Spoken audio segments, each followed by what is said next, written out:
Welcome, everyone. We're so pleased that you're all here today. I'm Tom Devine, and I'll be your worship associate for today's service, along with Noreen Cooper-Hevlin. Whether you're here for the first time, or if you're curious about our faith, or if you've been here before, or if you're a longtime member, no matter, welcome. It's good to see you today. All are welcome here, whether or not you believe in God or a higher power, hold to humanist or secular teachings, come from another religion, or if you've always been Unitarian Universalist, you're welcome here. The UU Coastside community welcomes all people of all skin tones, the LGBTQ community, kids and mature folks, those with life challenges, and those temporarily without such challenges. For here we're working to overcome our society's systemic biases, and you specifically are most welcome here today. Today we also welcome Reverend Stefanie Etzbach-Dale back to the UUCC pulpit. Her sermon, entitled Between This and That, draws from the Jewish tradition in exploring how to balance extremes in today's complex world.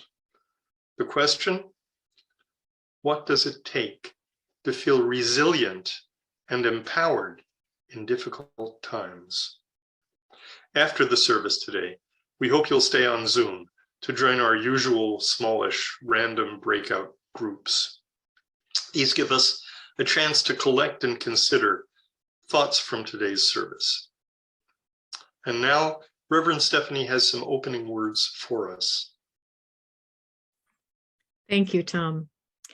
Welcome, and thank you for being here, for bringing your heart and mind to this virtual space, which, while it might appear to be limited to the size of a screen, in actuality connects us with the entirety of human history, experience, and potentiality, reminding us not only that our presence matters, but that our connections with one another, known or unknown, transcend space and time.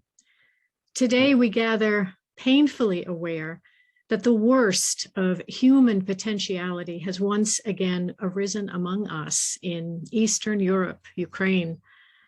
The shockwaves are crossing all borders. Already in just these few days, so much upheaval and brutality there, so much suffering and fear. As homes crumble, the dead are hastily buried, and thousands flee. Here, there is a sense of overwhelm, as if the world had not endured enough in the past few years, as if we had learned nothing about how important it is, as individuals and as nations, to balance might with mercy.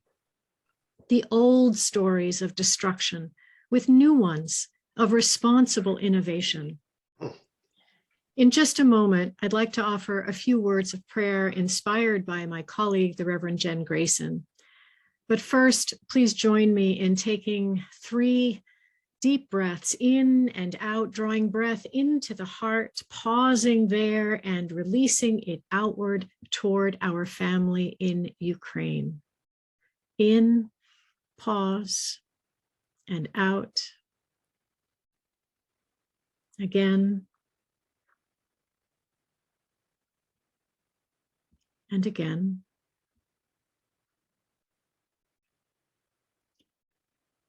Spirit of life and love, our hearts are aching today as we watch terror inflicted upon Ukraine. We pray from afar, seeing people flee in fear, praying in the streets, gripped by an uncertainty that echoes in our hearts.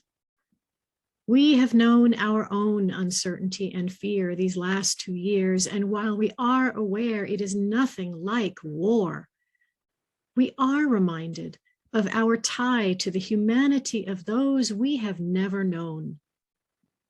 We pray for those trying desperately to protect the young, the old, the weak.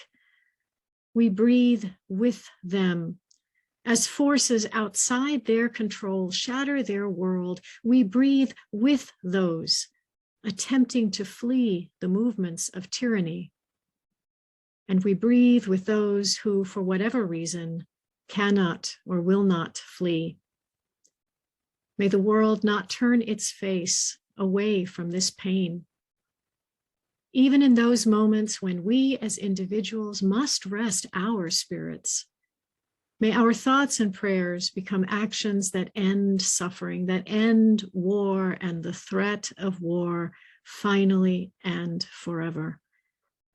So may it be. Amen. Our prelude this morning is Tiko nad Rikoyu, a Ukrainian folk song sung by Kitka, pronounced Kitka. It's a women's folk ethnic singing group based in Oakland. The title means stillness over the river. May peace come to rest upon Ukraine and within us all as we hear this music.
Our opening hymn this morning is Find a Stillness, which is number 352 in the Gray Singing the Living Tradition hymnal.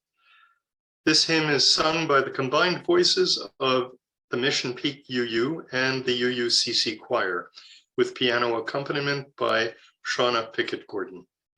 So please rise in body and or spirit and add your voice, or just listen, to this beautiful hymn, Find a Stillness.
I will now light our UUCC chalice flame.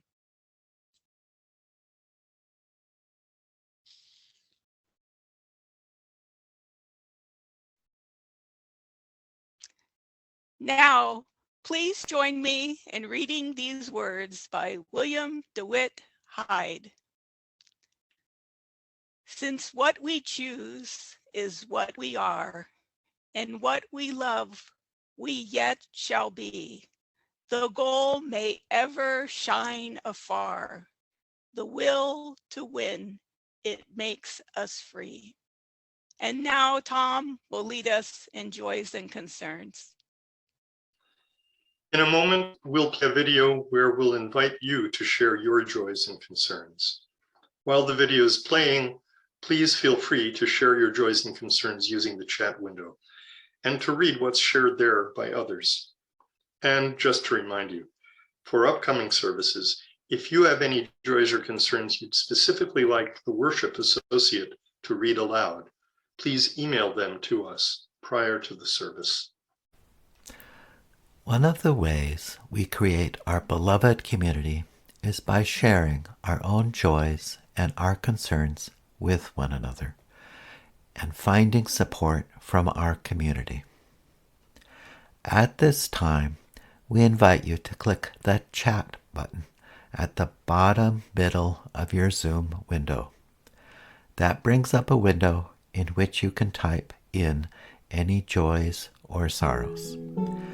As you do so, we will hear Vera Vandershock play Lagrima by Francisco Tárrega.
these times of reflection and renewal, let us remember that it remains important to reach out to one another when we feel the need, and to accept being reached out to.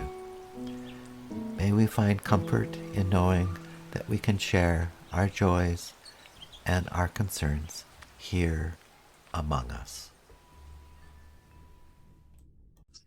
Thanks, Bill. We'd also like to acknowledge the passing 2 weeks ago of a great humanitarian, Dr. Paul Farmer.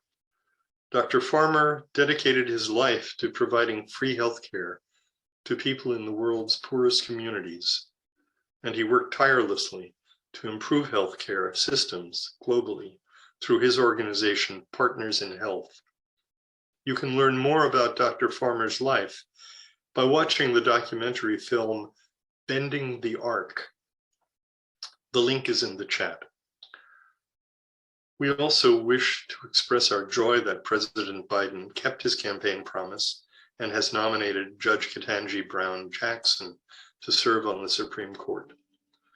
This is a historic appointment, and if elected, or if affirmed by the Senate, she would be the first Supreme Court justice since Thurgood Marshall to have represented indigent criminal defendants. So may we hold with love and joy the cares and concerns that have been shared publicly today, as well as those that remain unspoken in the recesses of our hearts. And now, before I introduce our guest speaker today, I have a reading for us. Our reading today is William Blake. It's a short standalone section from a longer poem called Auguries of Innocence.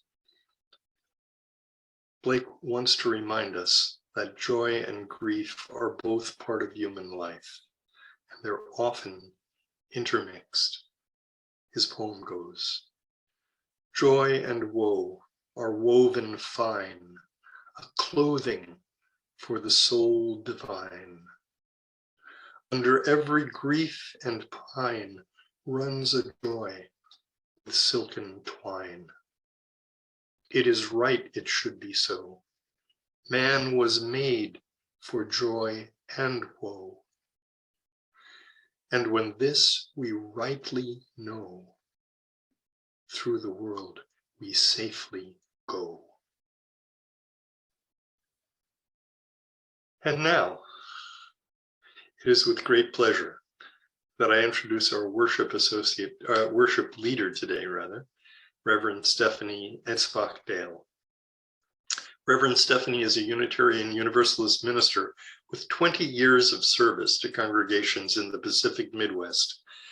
Now affiliated with the UU Church of Palo Alto, she works as a spiritual director, focused on building spiritual courage and resilience through private spiritual direction sessions, group retreats and workshops, public speaking, art, and an active social media ministry. Today's slideshow, as you may have noticed, features some of her paintings. For more information and more of her beautiful paintings, please visit her website, tendingspirit.com. Welcome, Reverend Stefanie. Thank you, Tom. It's good to be with you today. On February 22nd, 2022, my news feed was flooded with postings about the spiritual significance of the number 2, especially at 2:22 p.m., because that meant it was 2:22 on 2/22/2022, a Tuesday of all things. Now, all of the online hoopla got me thinking about the human tendency to be fascinated by binaries, by dualities, by sets of things, night versus day, this versus that, you, me, weak, strong, east, west, yours, mine. Both religious and secular teachings, even when claiming unity under a particular god or dogma or flag, highlight the differences between sets of things, between right and wrong, bad and good, worthy and unworthy, heaven and hell, supposedly so that we can choose wisely from among them. Now, in many instances, we do have choice. We can choose fear or courage. We can choose generosity or miserliness, to be a victim or a hero, to be on the right side of history or the wrong side. We learn early on that there is a right side and a wrong side, whether determined by our parents or teachers, by our government or God. And as much as we may want to be on the right side, in many cases, it's simply not possible to tell which is which until hindsight kicks in, until damage has been done. Not knowing which is the cause of so much grief, almost as much as knowing and not feeling empowered to do the right thing. Joy and woe are indeed woven fine. Life is strong and fragile. Paradox, it is particle and wave. Paradox abounds. We are now entering the 3rd year since pandemic life. The fact that we're even here to take note of that means that we are, if nothing else, alive. We have survived. And it means that we have learned somehow, likely over and over again, every day for days that often felt like years, how to forge and reforge semblances of normalcy, how to reinvent ourselves, how to be okay with things that aren't okay, how to be okay with feeling out of balance, because the fact is everything is. And yet here we are still alive, and we are exhausted. And just when we thought things were going to ease up because it's spring and the days are getting longer and we don't have to wear masks all the time anymore, and we can finally break the isolation of these horrific years of fear, Russia invades Ukraine. And we know in our bones that's not right. That's not courageous or heroic. There's no ambiguity here. It is wrong. And because we already know that we barely have the strength to pick up where we left off in 2020, it's all too easy to despair of ourselves and of humanity. We may know or think we know in this rare case what is right and what is wrong, but we don't know what to do. I may be overgeneralizing, and maybe this is the last thing you were hoping to hear today, but I feel like it's got to be said. For many of us, it just feels like too much right now. How are we to recognize ourselves as individuals and as communities when our lives are so radically changed? How are we to recognize ourselves as part of something even bigger, something whole and holy, when humanity's worst face is being revealed yet again, yet again? How can we feel empowered to make choices we won't regret when all is said and done? Choices our descendants will not be moved to condemn. Choices that will help us find our way now to a more stable and balanced existence. The bad news is, this is not the first time in history that human beings have been challenged to find their way between a rock and a hard place. But, or rather, and, that's also the good news. Because that, combined with the fact that we are still here, means that we know how to adapt. We know how to survive. We've rolled with the punches before and reinvented ourselves, figured out over and over again over the course of millennia what needs to change and what needs to stay the same. We all have clearly been doing a lot of that these last few years, and have been looking forward to not having to do so much of that anymore. Well, it seems we're not done yet, neither individually nor societally. We're not done with the need to rethink everything about who and whose we are, about how to balance the forces that would divide us into this or that category for the sake of conquest. I don't know about you, but I've been crying a lot and eating way more than I should. You know, self-soothing takes many forms. But in order to not get stuck in that mode, I've also spent time looking into other worst moments of human history. And there are so many, too many. I have found it to be a truly worthwhile endeavor to face and hear and honor those stories, preferably under a cozy blanket with a cup of hot tea and a cat or two. For the sake of today's conversation, I want to share just a few highlights that I've gleaned from Jewish history and tradition, which is woven of so many horrors, so much displacement and loss. Jewish communities regularly take time to marvel that they still exist, given their history and ongoing discrimination. As an outsider looking in, I was surprised to find myself being not so surprised that they have survived, because there are so many stories and traditions that affirm human complexity and diversity while keeping focus on the unity that undergirds it. The unity, the spaciousness, the balance that can be accessed here and now, even if just for a few moments at a time. So here are two stories, both connected to a low point in Jewish history after the exuberance of deliverance from slavery. At that point, it is said the real work of becoming a free people started. The first story is from oral tradition, and the second from the book of Exodus. In oral tradition, the tablets that had the commandments on it, the tablets that Moses brought down from the mountain, were smashed when he saw that the people had been impatient and had reverted to idolatry while he was up there on the mountain. He smashed the tablets. And as the story goes, those tablets were then gathered up and placed in an ark beside the second set of tablets, the replacement set. So here's the thing. Both sets, broken and whole, were understood to be precious, essential, worth keeping.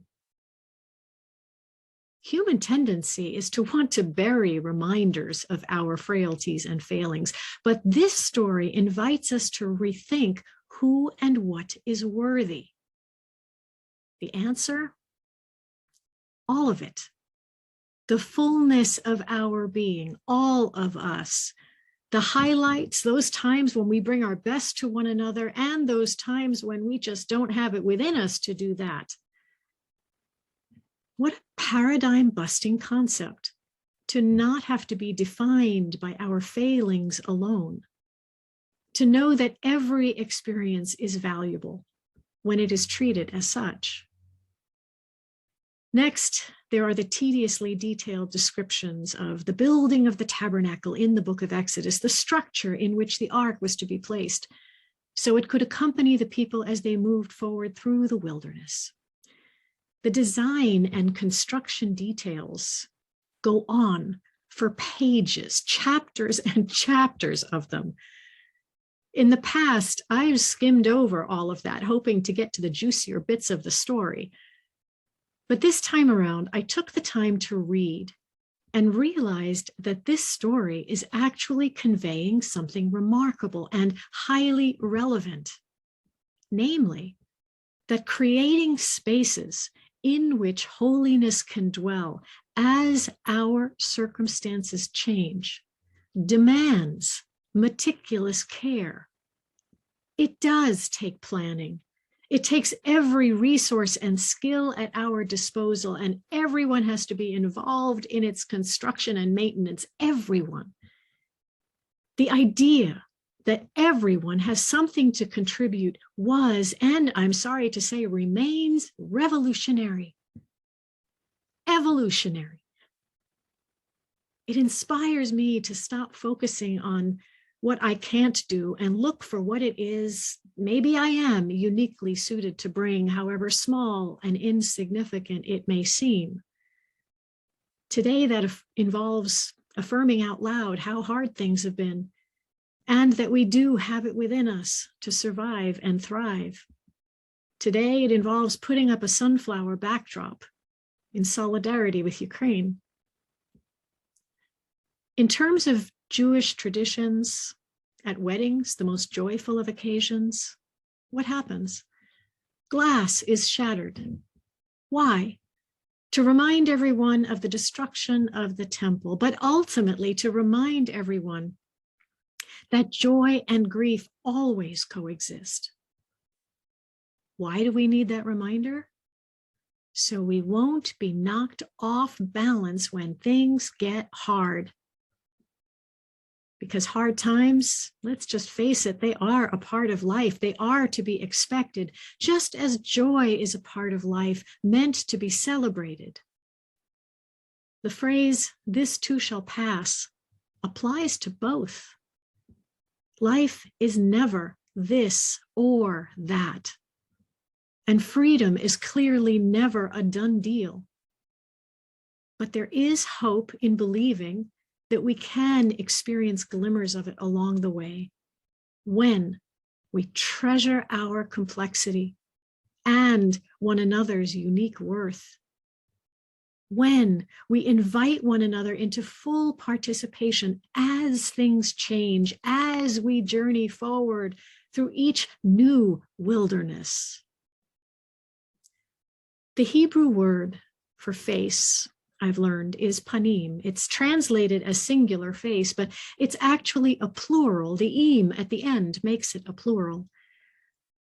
Now, it makes sense to me that God's face would be imagined as plural because we each do approach ultimate reality from a different place, and therefore we perceive it very differently with each approach.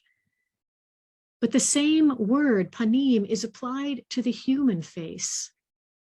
As Yiddish-speaking grandmothers reach for the cheeks of their beloved grandchildren and say, "Shine a panim, beautiful face." Let's think about that for a moment.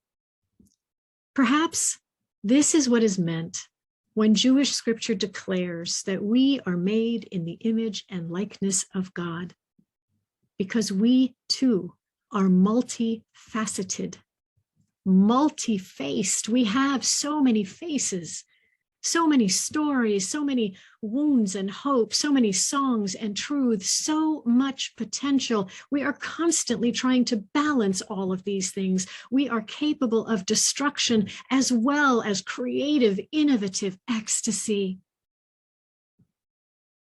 To be realistic, I'm really hoping for us to be able to hang out in the middle part of that spectrum for a good long while, because the scales have been tipping towards suffering for too long.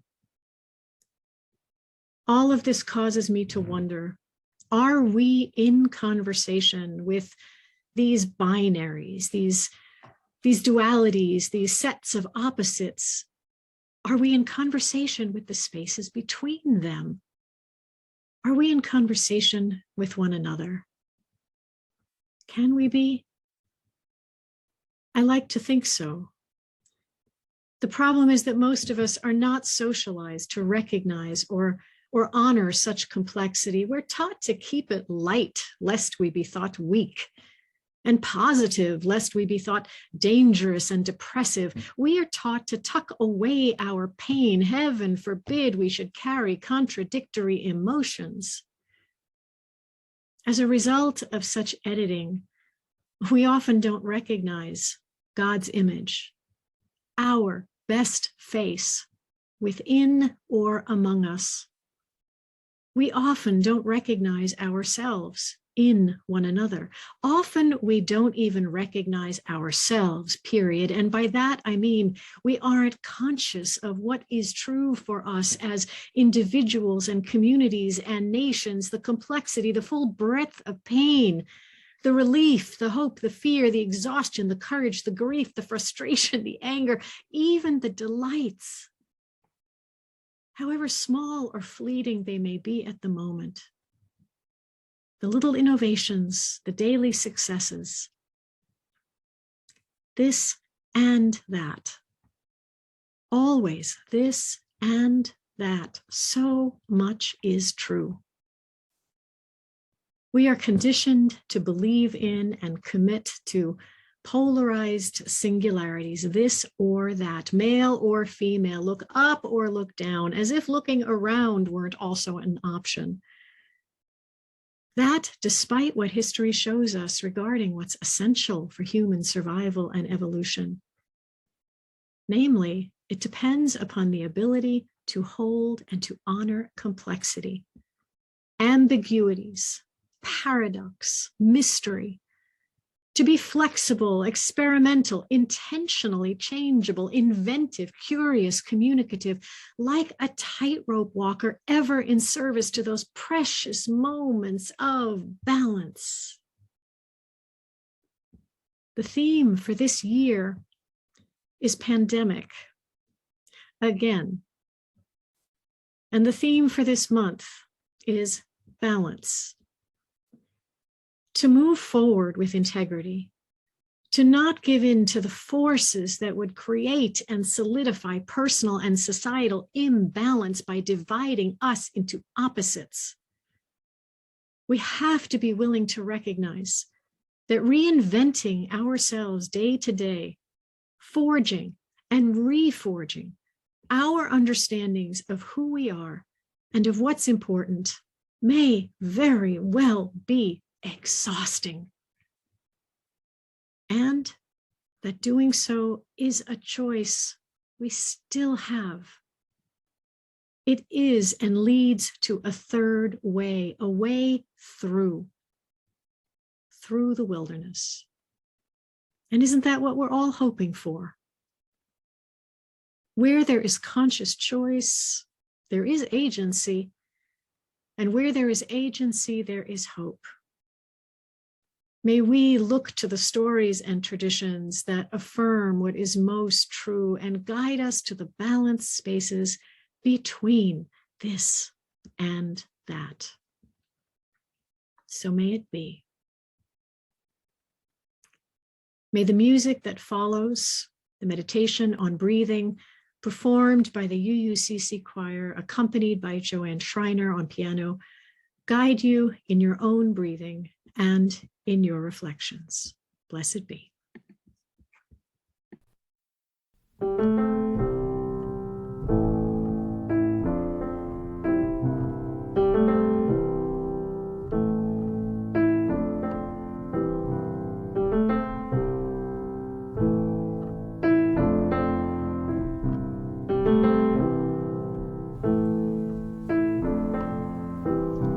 When I breathe in, I breathe in peace. When I breathe out, I breathe out love. When I breathe in, I breathe in peace. When I breathe out, I breathe out love.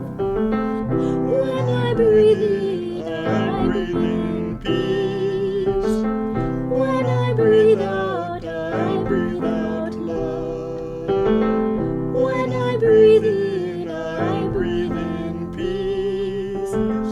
When I breathe out, I breathe out love. When I breathe in, I breathe in peace.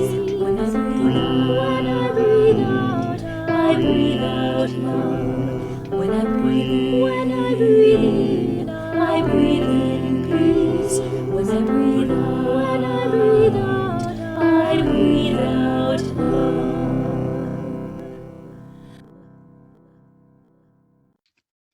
Thank you, Reverend Stefanie, for your thoughtful words on balance. on how we might not get knocked off balance when things get hard. And things have been tough, during this pandemic for all of us. Zoom productions are about twice as much work as when we met in person. But it's been so worth it to stay connected to our dear, beloved community. And, when it comes to balance, I think that not only did we do okay with these Zoom productions, we did more than okay. We stood up and we kept our balance. And thanks to all of you who stood with us, with your loyal attendance, with music recordings, as worship associates and chalice lighters, with video edits, web page designs, special flyers, newsletter contributions, and financial support. Together, we have 47 Zoom-based services under our belts. We all stood up together and we kept our balance and we didn't fall down. We tottered a little, but we didn't fall down. And now, on the threshold of meeting again in person with a hybrid option, perhaps as soon as April or May, this is exciting. This is exciting because for the first time, we're not just standing up, we're taking steps forward. We are becoming toddlers, learning to walk, and still needing your special help, as toddlers do. So, on this topic of balance, we turn to thank you for giving in whatever ways feel the most impactful for you. Your generosity is deeply appreciated, be it your talent, your time, or your treasure. And as we prepare for meeting in person at the Odd Fellows Hall in Half Moon Bay, which is twice as large as New Leaf classrooms for social distancing, it's going to cost a little more, but your contributions especially will be important. So for donations, please follow the instructions in the order of service. And as your generous spirit moves you today, feel free to contribute what you can to UUCC, either by check or online. The instructions for giving by check are also in the chat. And while these collections take place, let's take a few moments to listen to our UUCC hymn, We of the Coastside, with lyrics by Bill Heavlin, music by Tom Devine, and voices from the UUCC choir. We of the coastside, we care for our neighbors, seek for more justice and sing for more peace, open in heart and bring more love for all. We of the coastside, we care for our neighbors, seek for more justice and sing for more peace, open in justice and sing for more peace, open in heart and sing for more love for all. Justice and sing for more peace, seek for more justice and sing for more peace, open in heart and sing for love for all. We now extinguish our candle flames. And I just wanted to let you know, we've been using this chalice the whole time that we've been on Zoom, 47. So please join us in reading these words by Elizabeth Selle-Jones. We extinguish this flame, but not the light of truth, the warmth of community, or the fire of commitment. These we carry in our hearts until we are together again. And now, Reverend Stefanie has some closing words for us. Thank you, Noreen. As we move into the day and week and the months ahead, may we use all of our senses to keep watch for the fullness, the complexity of what is, and the balance that is yet possible within and among us. May we seek out the spaces between this and that, between each heartbeat, breath, and footfall, each decisive moment, recognizing there our own agency and cause for hope. May our words and actions and the spaces between our words and actions keep us connected with one another and with this ever-changing world of sufferings and delights. Blessed be, go in peace, live in love. For our closing hymn, it's number 298 from the Singing the Living Tradition hymnal, Wake Now My Senses, arranged by Tom Devine and sung by the UUCC choir, which welcomes new singers, Bob Holloway and Barbara Correa.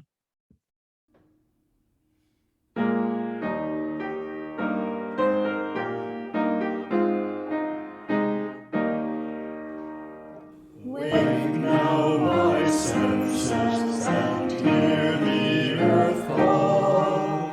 Feel the deep power of being in awe. Keep with the web of creation your vow. Giving, receiving, as love shows us how. Wake now, compassion, give heed to the cry. Voices of suffering fill the wide sky. Take as your neighbor, both stranger and friend, praying and striving their hardship to end. Wake now, my vision of ministry clear. Brighten my pathway with radiance near. Mingle my calling with all who will share. Work toward a planet transformed by our care. And now for some announcements. We thank UU San Mateo for their invaluable administrative and professional support. Please join us on March 20th as Noreen Cooper Hevlin presents a sermon titled Anger, the Good, the Bad, and the Ugly. Most of the world's religions counsel against anger, even while many of them worship an angry god or deities. Yet anger can be a critical life-saving tool in life or death situations. And yet, unmanaged anger can lead to high blood pressure, headaches, heart attack, and even stroke. Noreen explores her own personal journey from repressing anger in her youth to overexpressing it as an adult. She explores how we might navigate this complex human emotion without falling into the serious consequences that come from unchecked anger. As always, we are appreciative of the mutual support that we share with our sister congregation, U Community of Lake County. Speaking of which, Clovis Lewis will celebrate his ordination as a Unitarian Universalist minister at his home congregation, which just happens to be UU Lake County, on March 26th at 2 p.m. Pacific time. Clovis has been a frequent guest speaker at UUCC over Zoom, and we're delighted that his ordination day is coming soon. Due to ongoing concerns about COVID safety, only about 40 people will be able to attend the ordination in person, and mostly that will be his immediate family, other clergy, and people helping to perform the actual ordination. But you can attend Clovis's ordination online by reserving your spot through the Eventbrite link, which is in the chat, or will be in a moment. Yes, it's there now. Please show your support for Clovis by signing up for this very important ceremony. Finally, we want to give thanks to everyone who contributed to this wonderful enlightening service today. Thank you, Reverend Stefanie, for your beautiful inspirational words and images. We also want to acknowledge our First Sunday production team, Co-worship associate and artistic director, Noreen Cooper-Evelyn, music director, Tom Devine, oh, that's me, and our session management engineer and video editor, Bruce Rathnow.